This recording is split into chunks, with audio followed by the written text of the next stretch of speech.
With a new Joker sequel releasing October the 4th, 2024, Comic Book Cinema is joined by three mega nerds to revisit the original Joker film that came out in 2019. Currently, it's sitting at 69% on Rotten Tomatoes with an audience score of 88%. This film shocked the world when it grossed over $1 billion at the box office. One small thing. Yeah. When you bring me out, can you introduce me as Joker? Sure. Here are our thoughts today as we review and discuss Joker.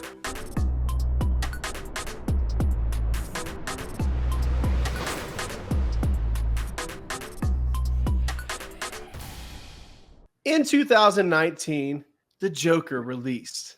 A lot of people actually really like this movie. I will say that I thoroughly respect the performance that we got from Joaquin Phoenix. I wouldn't say that it's the best Joker we've ever seen because Heath Ledger exists. It is definitely up there. As far as what he delivered with his performance on screen, it's hard to deny that he did an excellent job. With all that being said, though, what I did not like about the film is how it painted this character. I know he has a lot of issues mentally, but I did not like how they painted this character in a sympathetic light. What did you guys think? I think that they were trying to touch on like mental health in the society of like how anybody who can go through trauma and are trying to better themselves. And then, the system kind of like screws them over. People kind of screw them over. It felt like they were trying to make it relatable. I think that's why a lot of people loved it, because it was more of a relatable people who go through hard times. I mean, obviously it's the fantasy of becoming the Joker, but it felt very grounded with the whole, like, his medication got cut off and then he gets screwed over at his job and people who try to help him are really doing him harm. I'm an older person, so I really didn't look at it as my Joker. And I've watched it like 3 times in the past few days, and more I like it. I do like the way he, his portrayal and to get into that shape alone was amazing. To get that like gangly look to him was very impressive. It really started to grow on me at the end. Yeah, I mean, I like it. It's not one that has a high rewatchable factor for me, but a lot of I guess your best picture type of films or stuff like that, a lot of them I can't rewatch the way I can like my action or comic book movie, you know what I mean? But it's still really, really done well. I thought Todd Phillips did a good job. It's kind of weird because sometimes I'm like, would this have been a popular without the Joker branding? Because it's a completely different character for them. I mean, they follow definitely some of the Joker stuff. This could have been just a movie about a crazy depressed guy. Without that name, it's just like, would I like it as much if it wasn't called Joker and not supposed to be the Joker, even though this has nothing to do with the rest of the characters in the DC universe? And so you're right. I think that none of us or the world would have cared nearly as much if it would have just been a film about a regular guy. But then there's a lot of comparisons to Taxi Driver. I've never seen that. Have you guys ever seen that? From someone that's seen that film, can you say that, there's a lot of parallels there between Taxi Driver and the Joker? I don't know specifics. It's been a long time since I've seen Taxi Driver too, so I really couldn't compare it, honestly. Okay, so the first time I watched the movie, I couldn't really get into it. It was like, okay, I really had to struggle through it. But rewatching it, I had a whole new appreciation for it. It reminds me of the phrase, when we're children, we love the heroes. When we get older, we understand the villains. Like was mentioned before, like the touching on the mental health issues, how he was trying to get help and the city failed him. And it left me with a realization at the end of watching it, overall, I think Gotham created the Joker and then Joker created the Batman. It really made me think. And I was like, well, you know what? If they wouldn't have failed him, if he would have continued on his meds and got the help he needed, would we have ever had a Joker? And then in turn, would we have Batman? Because his parents probably wouldn't get killed. It was like a whole chain of events to start running through my head. And I really got into it and start like psychoanalyzing it and like, wow, okay. Like I kind of see what he was going through. Like he went to the extreme a little bit, because of all his other issues, but it really made me think. Yeah. Just like one bad thing keeps happening after another. They just keep getting pumped. Right. Eventually people reach their breaking point where they're like, I'm done. How about the like mental part of like him being told this lie about who his father could be, who his mother is, and he believes in it. And then all of a sudden one day the truth hits and like his mind just blows up. Like he doesn't know what to do now. He just lost it. Right. Yeah. And the fact that you thought Zazie Beetz was actually his love interest throughout the duration of the Right. film. Yeah, that was trippy. That was, And then he goes into the apartment. The first time watching that, obviously I expected it the second time, but this is actually the first time I went back to revisit this film since it came out 5 years ago. Everyone has personal preference and taste when it comes to films. All films are subjective. I still, like I said, I have a great appreciation for his performance, the storytelling. It's really more of a character film as opposed to a rock'em sock'em superhero film. It's just a character study, in a lot of ways a reimagining of the Joker, because I'm not sure that we ever get we've had backstory in the comics before, possibilities of how his origins were, but this was kind of a fresh original take. But at the end of the day, it's not a film that I can recommend to people that are expecting a comic book type, laughy, goofy type of film. Like I said, there's a lot of things that I respect about it, but it's just not a film that I love. And that's kind of where I'm currently at. Probably where I'm at. Same with you? Yeah. Yeah. If somebody asked me to recommend a Joker movie, it wouldn't be it. You can't just walk back or watch it like once a week, and it's so much. It's so depressing. You don't want to keep like. Yeah, it's tough to watch. The first time I watched it, I don't know what I was expecting really, but I knew it was going to be dark, but it was really tough to take in. There's a message. There's a message there, and that's my argument. I think that the message is not a good message. I don't think that we should be yes, we should be sympathizing with this person in the beginning of the film, especially, but I didn't like getting put into the shoes of sympathizing with a murderer, right? But at the end of the day, I don't love the film. Does anybody disagree with me about that? No. Because at first I was thinking you guys were like gonna, be giving this a 9 or something like that. And I was like, oh, goodness. I'd rate it high on on its film quality and stuff, but like whether or not or how I feel about it, if I like it's completely different. But I know it's well done and a good movie. You know what I mean? Like I do know that it's art, and I guess art. Yeah, it's open to interpretation. Yeah, and that's just my thoughts. I'm a very optimistic person. I don't like my films to always be predictable and always have a happy ending, but at the same time, this was very dark. just as dark as it was in 2019. Robert De Niro, I thought he turned in a really good performance. You can tell that he wasn't just mailing in his performance for this film, that he took the role very seriously. And obviously at the end, when Joker goes in and because initially you're thinking that, okay, he's going to go in and kill himself on the show, but he shoots Robert De Niro, the host of the show. That was wild. That was definitely obviously the climax of the film. You kind of think that the meds were holding him back because at the beginning of the movie, he seemed like a very mentally slow person. And then it was like once he got off the meds, the mind was like speeding up and everything that he was doing was speeding up in his head. Because like how he came to that conclusion and stuff and just decided, no, I'm going to unalive the host. There are some moments that are charming and a little humorous without being goofy like the MCU often does. For instance, even after he kills his former coworker in his apartment, and then there's that little moment with the midget I'm sorry, let me rephrase that. I got to be politically correct. Oh, yeah. But the little person, right? A lot of little people listeners, do you? I just thought that moment was very intriguing and also kind of humorous, but at the same time dark. I mean, it was a very layered film. It kind of showed you that maybe he's not like fully blown out crazy in that scene too, because he's like with the door, holding it open, and then he's like, "You were the only one that was ever nice to me," and kisses him on the forehead or the head and just lets him go. That scene, I was just like, man, he does kind of know to a degree some of the things he's doing now. He just doesn't care. I thought that was a great scene. Do you feel like his look was like coattailed off of Ledger's look with the long, messy hair? Somewhat. I feel To a degree. Yeah, it was like this was working, so let's just do it a little bit different. That's my Joker growing up. Yeah. Yeah. He I also think had the Ronald McDonald a little look. bit. There's so many different versions they could have went with for the Joker, but they went with the coattails. Heath Ledger's look. I'm sorry, Joker. So I found some interesting facts about the film. Heath Ledger and Joaquin Phoenix were actually good friends. So it's kind of him like picking up the mantle kind of that role. And he said he didn't use any previous Jokers to build his Joker. And then I don't know if you guys are aware, but there's also been a lot of talk of previous Jokers like telling other people that have picked up that mantle, hey, be careful with that role because, it pushes like mental boundaries and stuff like that. And Joaquin said he didn't have any of that. I thought that was interesting. Maybe it came to him natural. I don't know. It was Nicholson that told him you'll lose yourself in it, right? Right. Yeah. Yep. Yeah, Nicholson did a good job too.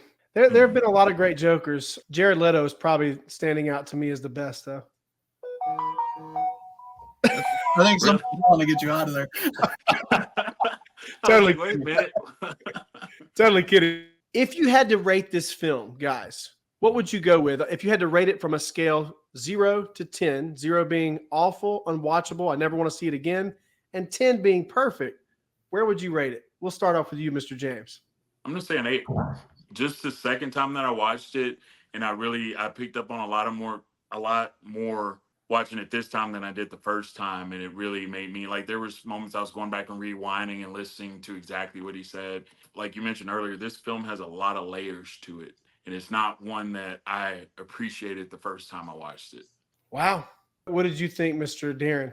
I'll probably give it about an 8 too. I was going to go 9, but then I'm like, that's a little too high just because, I mean, it's a good movie. If I was basing it solely off just like the film quality and how it was done, I'd give it a 9, but I'm basing it a little bit off how I mentioned it doesn't have a high rewatchable factor for me. So yeah, I'll go 8. I feel 8 is fair. I mean, I didn't hate it. I didn't. Yeah. It was, like I said, it wasn't my favorite either, but the story is very well done and deep. So yeah, I'll go to 8. Okay, this is going to shock you guys. As you all know, like the true nerd that I am, I keep a list in my phone of all the comic book films ranked, right? And when I look at this list, in the 8 territory, I have films like Logan, Iron Man, The Batman with Robert Pattinson. So I can't go that high. And I really, when I look at my 6s, I have films like The Dark Knight Rises, Black Panther. And then in the 5s, I have movies like Spider-Man, the first Spider-Man film. What? So I have to, yeah, I know. But I have to go all the way down, okay? Me está enojando. No le gustaría verme enojado. The first Spider-Man film, Raimi's? We're talking Raimi's, right? yes, Raimi's Spider-Man. If you go back and watch that film now, there's a lot of cheesiness in it. A lot of cheesiness. It's a comic book movie. Sure, but that ruins it for me personally. Everybody, like I said, I have to go all the way down to find the Joker. I have it at a 3 because once again, I respect the performance, but for me personally, an excellent performance cannot just carry a film. My experience with the film was never fun. The first time I watched it and the second time I watched it, but rewatchability, right? And it's not a film that you can just sit down and enjoy on a Sunday afternoon and have a blast. My time with the film puts it all the way down to a 3. That's probably a very unpopular opinion, not just amongst this group, but amongst the comic book movie world. And I think that most people would probably agree with all you guys. For curiosity's sakes, where do you rank The Watchmen and Blade? I don't have Blade ranked because I haven't seen it in about 15 years. So I need to go back and watch it again to give it a fair assessment. But if I had to guess where it would probably end up, it would probably be in the 5 to 6 territory. Watchmen. Are we talking the director's cut Watchmen? Either I'm one. not sure. I think this is just a regular maybe, but I have Watchmen at a 6.5. I'm out of here. You guys also have to take into consideration that it's really hard once you start putting all these movies on a list to give everything a 7 or an 8. You have to start coming down with your numbers a little. And in the case of this film, which I did not like, I came down a lot. I can't give this film an 8 knowing that Logan and other films like that are in my 8 territory. What's in your 10? The Avengers, the first Avengers film. The first one? And The Dark Knight. Those are my all-time favorite comic book movies. I love those. Those 2 films are amazingly epic. And then in the 9 ballpark, I think there's films like Captain America, Civil War, a lot of the What about you guys? I want to put one of you guys in the hot seat. What's your number 1? What's your favorite comic book movie of all time? I can't pick one. Watchmen. I read Watchmen. I loved Watchmen. Seeing Rorschach on the big screen did it for me. Blade was one of the first of all time. Blade 1 and 2 are some of my favorite movies. I watch them over and over again. I have Blade's sword right here. Nice. I grew up watching Christopher Reeve and Tim Burton Batman, right? Batman and Superman. But I know, and I'm honest with myself, that those films do not hold up today. Even Batman 89 is a very slow and dull movie in most places, in my opinion, now, when you go back and watch it now. But it was supposed to be dark and menacing. Yeah, at the time it was. Batman, yeah. Yeah, that's the problem for me. Like, even with a lot of really cool moments, and Wesley Snipes is literally perfect as the character of Blade, but there's a lot of cheesy moments too. Moments in the film that are just kind of cringy now, because that film is 20, 25 years old. But like I said, everybody's got their own opinions, and we could have this debate all day. Next podcast, rankings. Yeah. Yeah. Joker 2 is coming out this year, 2024. And it's been said that this film will be primarily a musical, up to 15 musical numbers in this film. Give us your brief thoughts on the sequel to this, with Lady Gaga stepping in as Harley Quinn. What do you guys think about that? I'll definitely probably like it less than this one, just based on that aspect. I don't watch a lot of musicals. I have nothing against musicals. There's certainly some I've seen in the past. Shout out Newsies when I was a kid. I don't know. I'll still watch it probably once, but I doubt I'll be like, oh, that was great. Maybe I will. For me, music in movies is very crucial. I think of like Guardians of the Galaxy. How James Gunn puts his soundtrack in there is really great. The next movie that we're going to review, very good soundtrack also. I don't think I've ever enjoyed a musical other than like Little Shop of Horrors. Oh, there we go. Yeah, that's a good one too. Otherwise, it's just too cheesy, too much for me. Yeah. I didn't know this next one was going to be a musical, so I won't be watching it. Just right out the gate. There's a time for musicals and there's a time for seriousness. Yeah. This movie isn't that, so I will not be watching that one. God, I'm glad you told me that, so I can just not watch it at all. Save some money. Yeah, so that's a complete mood killer for me when it comes to Joker 2. I'm not watching it. To play devil's advocate for a bit, because I'm in the same boat that you are all in, I think that making a musical out of this, the first thing that comes to my mind is, what are they smoking? They've already given us a really different first Joker film, but now it's almost like they're trying to be way too different. And this is also a director that doesn't have the greatest sequels, even though I love Hangover 2, but Hangover 3 was a little rough. To play devil's advocate, like I said, a lot of people argue that, oh, well, that's actually brilliant because maybe this is a way of showing their descent into madness, both Harley Quinn and the Joker, bringing us on a musical journey in that way. That still doesn't change my my opinion about it. Will I go see this movie in theaters? Yeah, because I have any comic book movie I'm going to go see and going to go support, but I don't expect to like this one. And just like this one, I know it's controversial having having this film all the way down to 3, but that's just my personal experience with it. That's just how I feel about it. You like what you like, man. I like what I like. Yeah. There's no judgment. I'll tell you why it's a musical. Because it's going to be an easy way for them to get Lady Gaga and Joaquin some more awards. Those awards that most people actually don't care about anymore, like the Oscars and Golden Globe. So, I mean, that's a good thing about it. That's a good. It's going to be all artsy and stuff. Oh, they're in the musical category now. It's the Joker. It was so groundbreaking, or Joker 2, or whatever they're going to call it. Folie à deux. Yeah, it's going to be strange. Guys, thank you so much for on this episode of Comic Book Cinema. Thanks for watching us at home. Make sure you like, share, and subscribe. Check out Darren on social. Check out Rick and James. Y'all don't have anything, right? Rick James, biatch. Thanks again for joining us, and until next time, have a good one.